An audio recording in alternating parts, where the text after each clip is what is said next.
Let's go straight over to my guest for the first hour. He's not in the studio this week, so that's a shame, but he's down the line, as we say in the business. Welcome, Philip Kiszely, Senior Fellow at the New Culture Forum. Hello, Phil. Hi, Kev. How are you doing? All right? I'm good. Good to have you on board. How's your throat? You're still sounding a little hoarse. Is that the word? I'm still a little hoarse, but it's getting there. Yeah, that's a bit better, isn't it? That is a bit better. It's not, for someone who speaks for a living, it's not a great ailment. Exactly right. Now, before we get to this extraordinary betrayal by the Labour government of our military veterans who served in Northern Ireland during the Troubles back in the 70s. We're going to catch up with this story later in the show, but I wanted to get your take on it. Crowborough, the East Sussex town with an army training centre in it, will now play host to more than 540 undocumented foreigners, asylum seekers, migrants. The first of these migrants were bussed in under the cover of night last night. 27 of them, more will swiftly follow. This is against the backdrop of passionate protests going back months, thousands and thousands of people from the local area marching, begging the government to listen to them, that there are a community of 22,000. They can't take 540 mostly young men, you know, of sexually active age, undocumented, unknown, moving among them, in their midst. The Home Office has not kept them informed, has not listened to them. The government has abandoned the people of Crowborough. We sent our Samara Gill down to Crowborough to gauge the reaction to this horror. Have a look at this. I've been speaking with people who are absolutely enraged. Property prices, they think, have just plummeted in their local area. There's someone who's got an actual patch of land that is right where the barracks are, and they can already see men loitering. They're worried about the safety of their women and girls. This is a town that has been absolutely sort of plunged into mayhem because of the government's choices. Now, Shabana Mahmood has obviously said that this is a good thing because she wants to get migrants out of hotels. That's the whole Labour edict, is that they want to get migrants out of hotels and into army facilities that are a little bit less cushy and luxury. But the effect is still same on the communities. There are still men being placed into communities which we know nothing about. So I think the root cause, it has not been solved, and there are plenty of people out here that I'm just looking at behind me that are fearing at the moment and feeling like their town is a little more unsafe today. Thank you, Samara. Later in the show, we'll be joined by Kim Bailey, who's been one of the leading lights in this ongoing protest. Very articulate lady who articulates the frustration, the fury of the people of Crowborough, a very pretty town in East Sussex. They said the government hasn't listened to them. They've kept them in the dark. Only about a month ago, they said, oh, well, maybe we were reviewing the decision, maybe we won't. But, you know, that was just flannel, to be honest with you, and in they came. Even the way they're bringing the migrants in, or they began to bring the migrants in, was sneaky, you know, bussed in under the cover of night last night. 27 of them, 500, way over 500 more to come. This is the story of modern Britain. Government has no idea how to deal with this escalating migrant crisis, is burdened with more than 100,000 asylum seekers around, and they're just spraying them around the country. I mean, okay, they can go about, oh, we're moving them out of hotels and into military bases. It's not really that. They're putting them anywhere they can.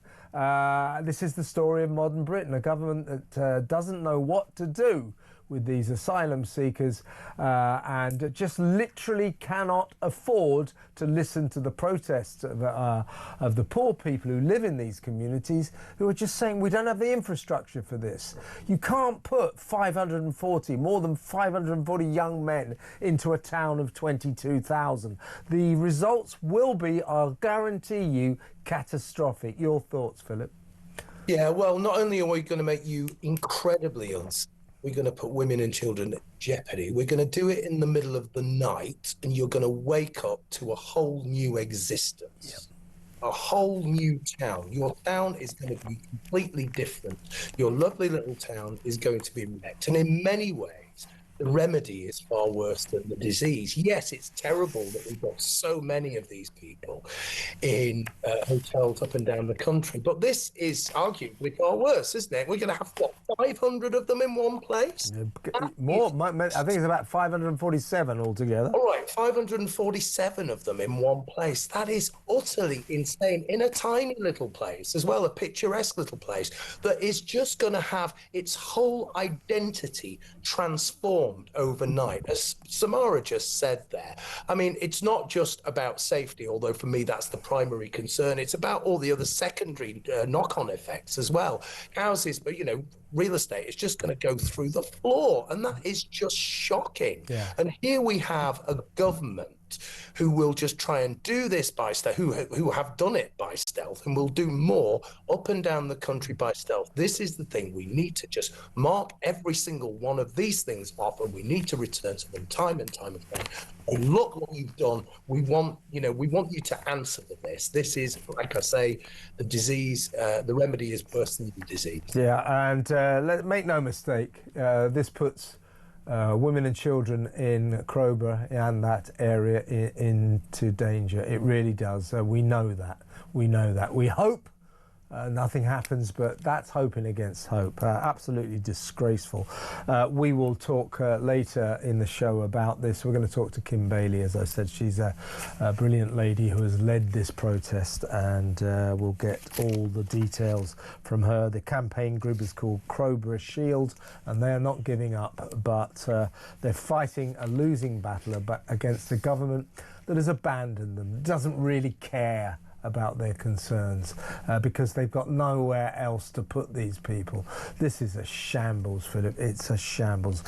Kim Bailey later in the show, around about 8:20, ladies and gentlemen.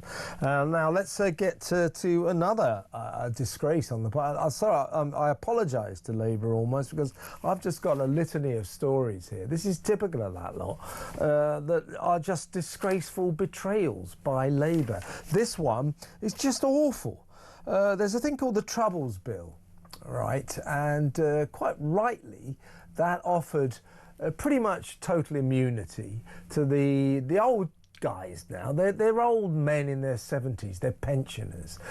These are military veterans, ex-servicemen who served in Ulster, in Northern Ireland, Belfast, during the Troubles in the 70s, half a century ago.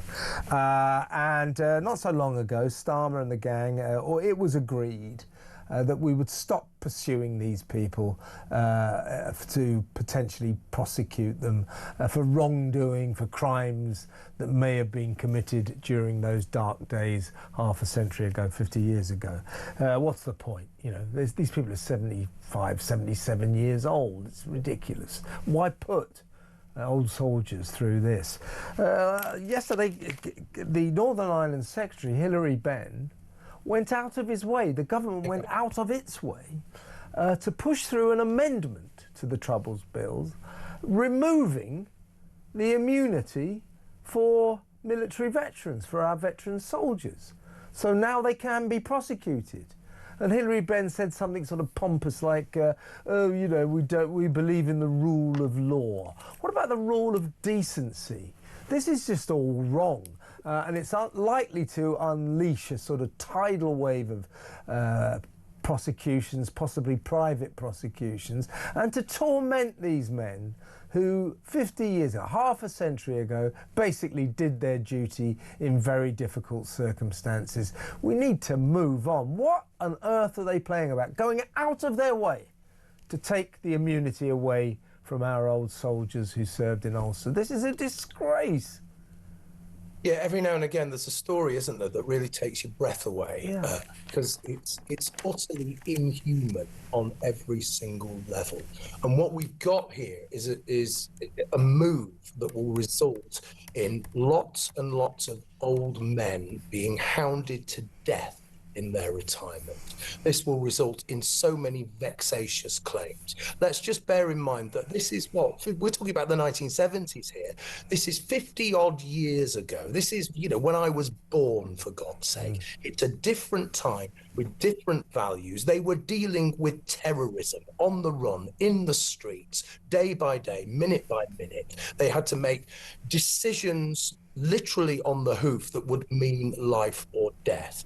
Now, there are so many angles to this story. I mean, retired SAS heads have come out and said this is going to, you know, this is going to really impact on the security of the nation, because what's going to happen is now soldiers are going to think, well, my God, you know what's going to happen to me in the future if I make the wrong decision now? They're going to hesitate. People are going to get killed. People are not going to do their jobs properly. And these old SAS guys are saying, well, look, you know, this is going to result in national security being undermined. And I understand that. But my response to that is, what national security, for God's sake? We don't have any. We've got a Chinese mega embassy being built right in the heart of London. Our government has dismantled any security that we would have had. So this is just works on so many terrible levels, but the human level is really, really important here. And I'm just thinking of all these poor old guys who did their jobs in the best way they possibly could, thinking, oh my God, they're going to come for me now. Because the law is always on the side of the terrorist. The law is always on the side of the wrongdoers. Nobody ever thinks about the people who try to do good, and it's a crying shame. It really is. Yeah, and the older members of the audience will remember, like me, those dark days back in the 70s when, you know, night after night the news, the TV news was just full of horrific scenes emerging from that benighted country, the Northern Ireland, and the army, you know, that it was terrible circumstances for them. You had the IRA blowing them up. You know, they were targets, these guys. They went through years of really difficult service there. Anyway, Hilary Benn, he said that the attempt to draw a line under the past, that was to say, let's not prosecute any more of these 75-year-old, 80-year-old men. Let's draw a line under the past. Quite rightly, it's ridiculous. What would be achieved? What will be achieved by prosecuting a 76-year-old guy who may or may not have done something that kind of slightly crossed the line 50 years ago, half a century? What will be achieved by that? Hilary Benn, in all his pomp, said that the attempt to draw a line under the past had fundamentally failed and caused a lack of trust with all the communities within the trouble zone. He declared that the Labour government did not agree with immunity as a matter of principle, and that those who served in the armed forces had to abide by, here comes the Labour chorus, the Labour mantra, those who served in the armed forces have to abide by the rule of law.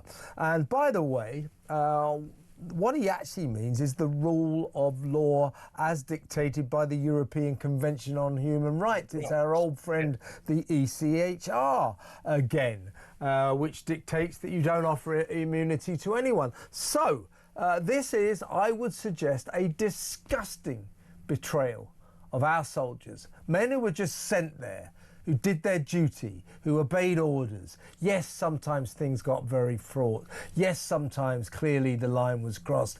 But half a century on, what is the point of persecuting people, men who are not far off 80 years old? What kind of a nation does that to its military veterans? And it's all the more grotesque because the people who are pushing this, Hilary Benn, have no idea whatsoever. They have no idea about the military services in this country. They have no idea about terrorism, urban warfare, guerrilla warfare, which is precisely what it was in Northern Ireland in the 1970s. Terrible stuff, really fatally terrible stuff. I'm really glad, though, that Kemi Badenoch has really come out fighting on this one, because I think that really shows that the Tories are really concerned about this. But also, I want other people like Ben Habib, Rupert Lowe to really, really push as well, because we need to work together on this one. This goes beyond politics. This is about decency, Kev, and this is about looking after the old people who looked after us in the 1970s. This is about the people. I remember the Manchester bomb going off in the 1990s. This stuff went on that long. You know what I mean? Well, I mean, you know, I'm so old. I was in London, you know, living in London when all the bombs were going off, you know, with monotonous regularity. In the IRA bombs. I was even working on national newspapers while it was still happening in the 80s, and you know, the IRA used to call. They used to have a code. They used to call. I once picked up the phone and got an IRA phone call, and there was a code that they used to say, and then they would say a bomb's about to go off in Ebury Street. It was, and then we'd have to call the police, but it was always too late. You know, the bomb would then go off. So I remember those days. They were dark days. Everybody involved was caught up, if you like, in a kind of disastrous, catastrophic juggernaut that couldn't be stopped. So the IRA, the people of Ulster, the soldiers, they were all trapped in this mad maelstrom, including the soldiers. You know, you can't blame them. You know, some of them maybe did cross the line, but, you know, that happens in these circumstances. So listen, folks, ladies and gentlemen, please, and non-binary listeners, of course, as well. Oh, dear. You got, yeah, keep it woke, keep it woke.